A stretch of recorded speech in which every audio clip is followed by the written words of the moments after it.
اللہ رب العزت نے فرمایا اعوذ باللہ من الشیطان الرجیم کل یعمل علی شاکلتہ فربکم اعلم بمن هو اہدی سبیلا، صدق اللہ العظیم۔ اللہ رب العزت نے فرمایا اے میرے محبوب، آپ اپنی زبان اقدس سے اس امت کو فرما دیجئے کہ ہر شخص اپنے اپنے طریقے، فطرت، نظریے اور صلاحیت کے مطابق عمل پیرا ہے۔ پھر فرمایا اور آپ کا رب خوب جانتا ہے کہ سب سے زیادہ سیدھی راہ پر چلنے والا کون ہے۔ اب یہاں پر جب مفسرین کے ہاں ان کی تفاسیر کا جائزہ لیا گیا تو وہ کہتے ہیں شاکلۃن کا مطلب ٹیلنٹ ہے، شاکلۃن کا مطلب صلاحیت ہے۔ آپ کا چھپا ہوا رستم ہے جو اپنے اندر ہر کوئی لے کر بیٹھا، اس سے مراد آپ کا نظریہ ہے، اس سے مراد آپ کی فکر ہے، اس سے مراد آپ کا زاویہ ہائے نگاہ ہے، اس سے مراد آپ کے نظریات ہیں، افکار ہیں، فلسفے ہیں، سوچ ہے، زاویہ نگار ہے، جس کے مطابق ہم اپنے عمل کو ڈھالنے کی کوشش کرتے ہیں، اسے ٹیلنٹ کہتے ہیں۔ پھر مغربی مفکرین کی فکر کا جائزہ لیا تو وہاں ایک نام ٹینسلے، ایک فلاسفر گزرا ہے، اس سے پوچھا کہ ٹیلنٹ کسے کہتے ہیں؟ وہ کہتا ہے ٹیلنٹ از کیپیبلٹی اور a skill possessed by all individuals۔ پھر اسی طرح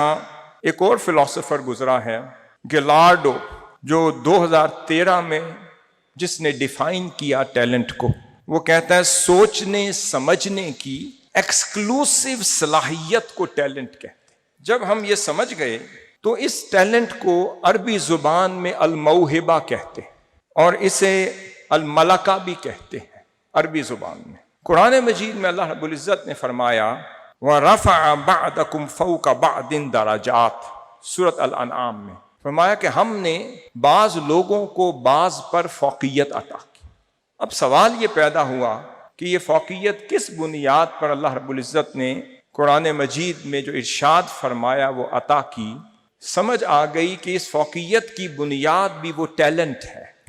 اس فوقیت کی بنیاد بھی وہ چھپی ہوئی صلاحیت ہے۔ ہر شخص جو اپنی ذات میں جینیس ہے، انٹیلیجنٹ ہے، ایک ما فوق الفطرت عمل کرنے کی صلاحیت رکھتا ہے، کوئی چیز ایجاد کرنے کی صلاحیت رکھتا ہے، کچھ ڈسکور کرنے کی صلاحیت رکھتا ہے، کچھ ایسا کر دینے کی صلاحیت رکھتا ہے جو عامت الناس نہیں کر سکتی، جو خواص میں جس کا شمار ہونا شروع ہو جاتا ہے۔ سمجھ لیں یہ شاکلہ کا وہ کمال ہے جو اس کے اندر چھپا ہوا تھا۔ اللہ رب العزت نے فرمایا اس بنیاد پر ہم نے چند لوگوں کو چند پر فوقیت دی، کسی کو علم پر دی، کسی کو فقہ پر دی، کسی کو جورسپروڈنس پر دی، کسی کو انٹیلیجنس پر دی، کسی کو تقویٰ پر دی، کسی کو کرامت پر دی، کسی کو بزرگی پر دی، کسی کو ڈسکوری پر بھی دی، کسی کو انوینشن پر دی، کسی کو ایجادات پر دی، کسی کو محیر العقول کام کرنے کی ایسی فطرت اور شخصیت عطا کر دی کہ وہ لوگوں کو متعجب کرتا چلا جاتا ہے۔ اسی تناظر میں اللہ رب العزت نے قرآن مجید میں ارشاد فرمایا وَوَهَبْنَا لِدَاؤُدَ سُلَيْمَانَ نِعْمَ الْعَبْدُ إِنَّهُ أَوَّابٌ۔ میں نے پہلے عرض کیا کہ ٹیلنٹ کو عربی میں موہبہ بھی کہتے ہیں، اور یہاں اللہ رب العزت نے فرمایا وَوَهَبْنَا، کہ ہم نے داؤد علیہ السلام کو سلیمان علیہ السلام کی شکل میں ٹیلنٹڈ بچہ عطا کیا، ایک ٹیلنٹڈ فرزند عطا کیا۔ پھر ساتھ اللہ رب العزت نے تعریف بھی کر دی اور فرمایا نعم العبد، کتنا پیارا وہ ہمارا بندہ تھا۔ تو پتہ چلا کہ اللہ رب العزت کو، میرے بھائی اور بہنیں، میں آپ کی توجہ اس امر کی طرف لے جانا چاہتا ہوں، ٹیلنٹ خدا داد صلاحیت کے نتیجے میں پیدا ہوتا ہے، اسے عطا کرنے والی ذات خدا کی ہوتی ہے۔ سلیمان علیہ السلام کی محیر العقول، ان کے معجزات کے بارے میں آپ بخوبی جانتے ہیں، مگر جس خوبی کا ذکر خدا نے کیا فرمایا نعم العبد انہ اواب، وہ اتنا خوبصورت بندہ تھا کہ ہر وقت پیکر اطاعت، پیکر عبادت، پیکر تقوی اور پیکر عاجزی و انکساری میں تھا۔ اس وجہ سے ہمیں وہ سلیمان پسند آ گیا کہ صلاحیتیں رکھتے ہوئے جب بھی دیکھتے تھے سلیمان پیکر اطاعت اور عاجزی و انکساری اور تواضع نظر آتے۔ اب یہاں پر میں آپ کو ایک مثال عرض کرنا چاہتا ہوں جس سے اس ٹیلنٹ کو ہم مزید سمجھیں گے اور اس ٹیلنٹ ہنٹنگ کے پروسیس کو سمجھیں گے اور اسے کیسے نکھارا جا سکتا ہے، اس پروسیس کو اختصار سے سمجھنے کی کوشش کریں گے۔ سب سے پہلے میں ایک قول نقل کرنا چاہتا ہوں، یہ سیدنا یحییٰ بن المعاذ الرازی کا قول ہے۔ وہ فرماتے ہیں من عرف نفسہ فقد عرف ربہ، جو اپنے نفس میں اپنے اندر چھپی ہوئی صلاحیت کو، ٹیلنٹ کو، حقیقت کو پا گیا، سمجھ لیں وہ خدا کی حقیقت تک پہنچ گیا۔ میں ایک مثال جو آپ کو دینا چاہتا ہوں اس پورے پروسیس کو سمجھنے کے لیے، وہ موتی کی ہے۔ آپ میں سے ہر شخص جانتا ہوگا یہ جو موتی ہے جس کو ہم سچا موتی کہتے ہیں، یہ موتی اس کو عربی میں لؤلؤ کہتے ہیں اور اسے فارسی میں مروارید کہتے ہیں اور اس کو انگلش میں پرل کہتے ہیں۔ یہ موتی در حقیقت سیپ کے اندر پیدا ہوتا ہے اور سیپ کی پہلی لہر میں نہیں، تیسری پرت کے نیچے چھپا ہوا موتی پیدا ہو جاتا۔ اب حقیقت میں دیکھا جائے نہ تو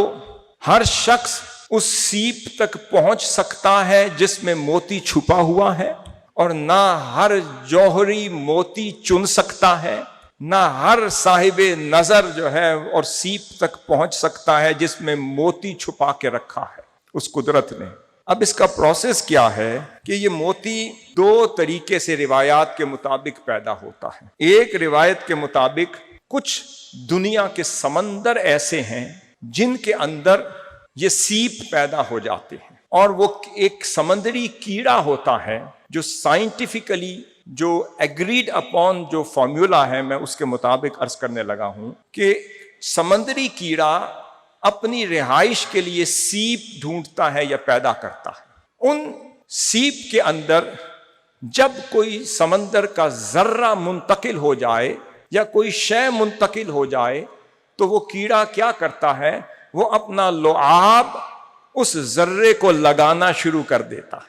اس کیڑے کے لعاب کی برکت سے وہ ذرہ بڑا ہونا شروع ہو جاتا ہے، اور دیکھتے ہی دیکھتے خدا کی قدرت کا ایک انمول شاہکار ہے کہ وہ ذرہ اس کیڑے کے لعاب کی برکت سے موتی بن جاتا ہے اور وہ اس سیپ میں چھپا ہوا ہوتا ہے۔ اب نہ کوئی غوطہ خور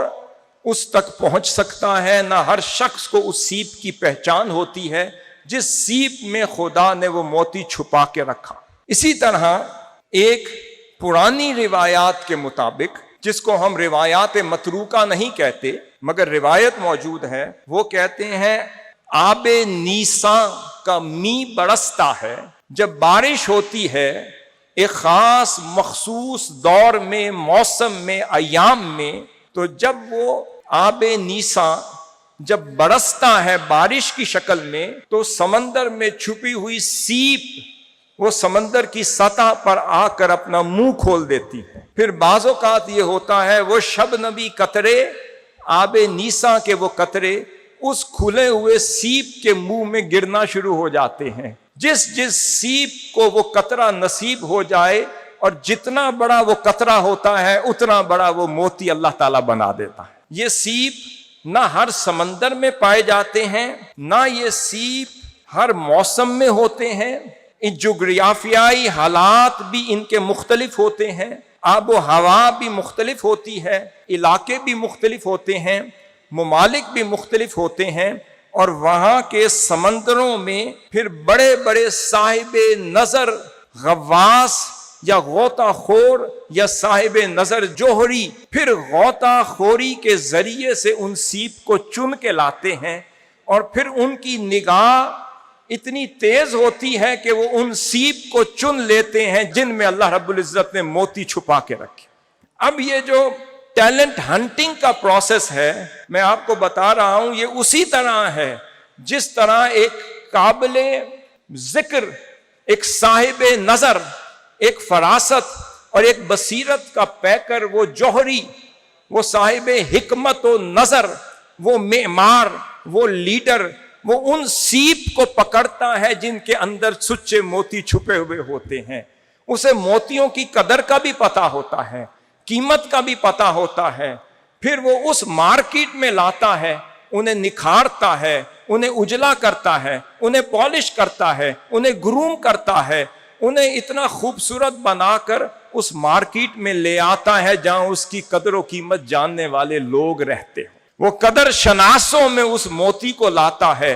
کوئی صاحب نظر چن لے تو کسی بادشاہ کے تاج کے اندر جڑ دیتا ہے، اور کوئی صاحب نظر اس کی قیمت لگا دے تو ملکہ کے ہار کے اندر لگا دیا جاتا ہے۔ تو پوچھے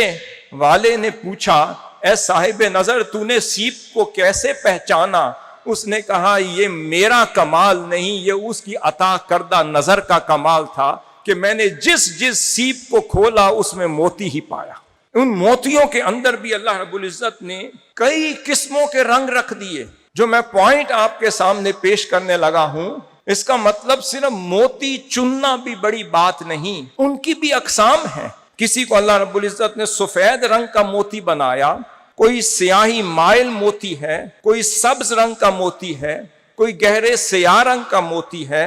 کوئی اوول شیپ بیضوی شکل کا موتی ہے، کوئی انڈے کی زردی کی مانند موتی ہے، کچھ نیلے رنگ کے موتی ہوتے ہیں، کچھ گلابی رنگ کے ہوتے ہیں، کچھ سرمئی رنگ کے ہوتے ہیں، کچھ سلیٹی رنگ کے ہوتے ہیں، کچھ سرائی کی شکل کے ہوتے ہیں، کچھ سوراخ والے ہوتے ہیں، کچھ بے سوراخ ہوتے ہیں۔